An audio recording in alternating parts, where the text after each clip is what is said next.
Quyosh tizimida biz bilmagan yana bir ulkan sayyora yashiringan bo'lishi mumkin.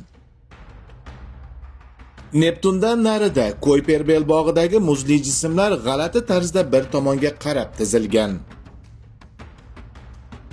Matematika shuni ko'rsatadiki, ularni qaysidir ulkan jism o'z gravitatsiyasi bilan cho'pondek haydab yuribdi. Bu sirli 9-sayyora.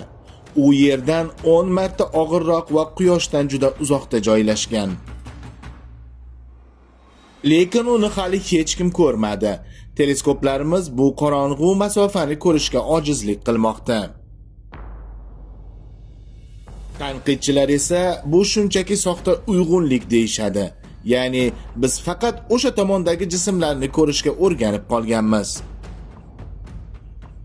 Bu haqiqiy sayyorami yoki shunchaki statistik adashish? Astronomlar hamon ikkiga bo'lingan. Agar u topilsa, darsliklarni qaytadan yozishga to'g'ri keladi. Koinot chegaralari kutilganidan ancha kengroq. Sizningcha, u sayyora bormi yoki tanlanish aldadimi? Fikringizni yozing. Qo'shimcha izoh va manbalar Telegramda.